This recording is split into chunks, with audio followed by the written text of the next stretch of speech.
Assalamualaikum warahmatullahi wabarakatuh. Yang terhormat Ibu Agnes Cynthia Eka Putriani, SAKT MAK, izinkan saya Novina Anggi Pristianti akan memaparkan proyek yang telah saya pilih, yaitu mengenai laporan posisi keuangan atau neraca. Topik utama yang akan kita bahas pada hari ini yaitu mengenai definisi neraca, kegunaan neraca, elemen neraca, aset, liabilitas, dan equity, bentuk laporan neraca, dan contoh soal. Definisi neraca. Neraca adalah bagian dari laporan keuangan suatu perusahaan yang dihasilkan pada suatu periode akuntansi yang menunjukkan posisi keuangan perusahaan pada akhir periode tersebut.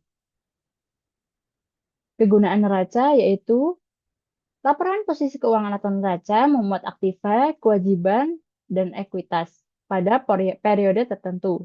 Kegunaan secara umum yaitu untuk menilai resiko-resiko entitas dan arus kas masa depan.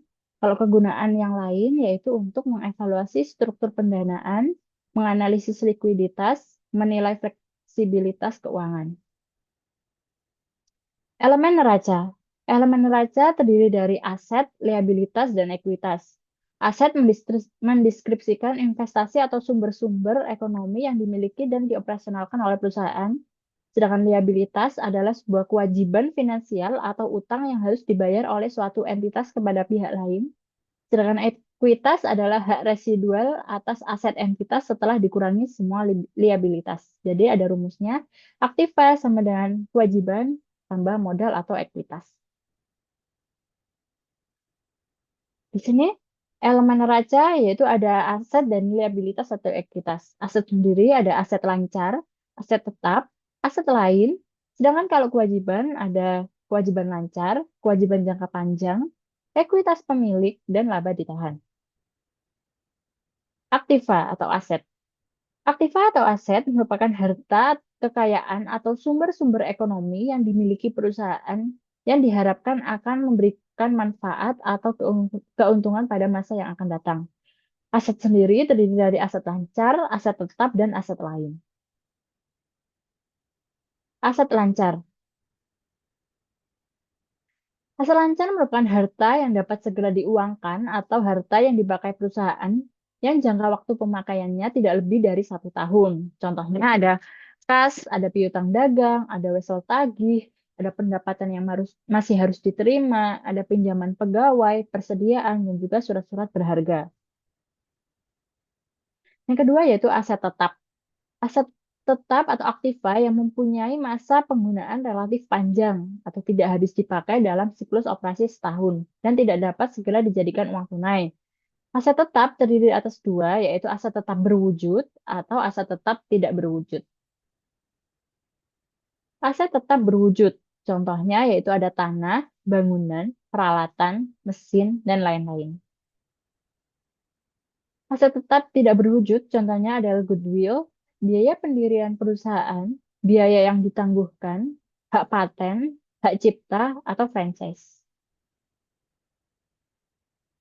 Yang ketiga yaitu aset lainnya. Aset lainnya contohnya yaitu investasi jangka panjang. Misalkan obligasi, saham, sinking fund, atau yang aset lainnya yang bersifat tidak lancar, ada piutang jangka panjang, biaya dibayar di muka. Termasuk komponen yang kedua atau elemen yang kedua yaitu kewajiban atau liabilitas, merupakan seluruh kewajiban perusahaan, baik kepada orang lain atau badan-badan lain yang harus ditunaikan, baik dengan uang ataupun barang maupun jasa. Kewajiban terdiri dari dua, yaitu kewajiban lancar atau jangka pendek, yang kedua yaitu kewajiban jangka panjang. Kewajiban lancar atau jangka pendek mencakup hutang-hutang yang harus dilunasi paling lambat dalam jangka waktu 1 tahun.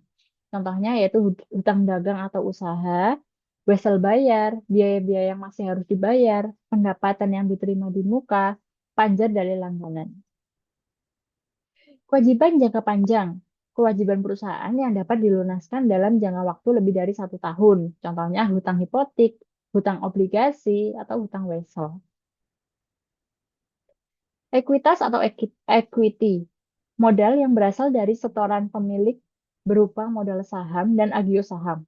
Modal merupakan selisih antara aset dan kewajiban. Contohnya yaitu ekuitas pemilik atau laba ditahan. Nah, masuk materi yang selanjutnya yaitu bentuk laporan neraca. Di sini bentuk laporan neraca itu ada dua. Yang pertama bentuk stafel atau vertikal. Jadi bentuknya itu menurun seperti ini. Ada aset di sebelah sini, kemudian di sini ada aset lancar, kemudian aset tidak lancar, kemudian di sini jumlah asetnya ada di sebelah sini. Kemudian ada kewajiban dan ekuitas, kewajiban jangka pendek, ekuitas, dan jumlah kewajiban dan ekuitas di sini. Jadi di sini harus balance ya. Jumlah aset sama dengan jumlah kewajiban ditambah jumlah ekuitas. Bentuk laporan neraca yang kedua yaitu bentuk kontro atau horizontal. Jadi bentuknya seperti ini. Tadi kalau yang vertikal itu dia ke bawah, kalau horizontal di aset di sini, sedangkan kewajiban dan ekuitas di sampingnya. Nah, di sini aset ada aset lancar, di sini ada jumlah aset lancarnya berapa, kemudian aset tidak lancar, dan jumlah aset tidak lancarnya berapa. Di sini jumlah asetnya 558 juta. Nah, di sini kewajiban dan ekuitas, kewajiban jangka pendeknya 272 juta, ekuitasnya 285 juta. Jumlah kewajiban dan ekuitas ada 558. Jadi di sini sama-sama balance. Kita masuk ke contoh soal. PT Maju Makmur pada tanggal 31 Desember 2024 memiliki data keuangan sebagai berikut. Jadi PT Maju Makmur memiliki kas 50 juta, piutang usaha 30 juta, persediaan 20 juta, tanah dan bangunan 200 juta, peralatan 550.000, utang usaha 40 juta, maaf peralatan tadi 50 juta, utang usaha 40 juta, pinjaman bank 60 juta, modal di setor 100 juta, laba ditahan 100 juta. Berdasarkan data di atas, buatlah laporan neraca PT Maju Makmur per 31 Desember 2024.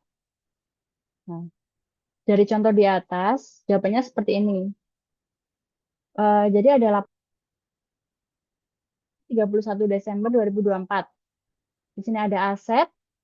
Asetnya meliputi aset lancar, ada kas tadi 50 juta, piutang usaha 30 juta, persediaan 20 juta, jadi total aset lancarnya adalah 100 juta. Kemudian ada aset tidak lancarnya tadi ada tanah dan bangunan 200 juta, peralatan 50 juta, total aset tidak lancarnya ada 250 juta.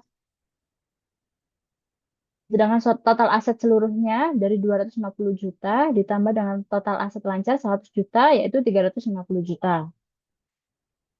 Sedangkan di sini kewajiban dan ekuitas. Kewajiban ada utang usaha dan pinjaman bank.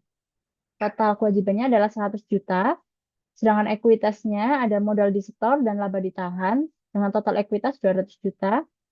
Total kewajiban dan ekuitas yaitu 350 juta. Jadi di sini balance total asetnya, rumusnya sama dengan kewajiban ditambah dengan ekuitas. Jadi total 350 juta. Di sini saya menggunakan contoh laporan keuangan yang vertikal. Baik, dari pemaparan yang telah saya sampaikan, dapat disimpulkan bahwa laporan posisi keuangan atau neraca merupakan alat penting untuk mengevaluasi kesehatan keuangan suatu perusahaan karena dapat menunjukkan kemampuan perusahaan dalam memenuhi kewajiban dan sejauh mana perusahaan memiliki aset untuk mendukung operasionalnya. Neraca yang seimbang ketika total aset sama dengan jumlah kewajiban dan ekuitas. Keuangan disusun dengan benar. Demikian presentasi yang telah saya sampaikan. Semoga bermanfaat. Terima kasih.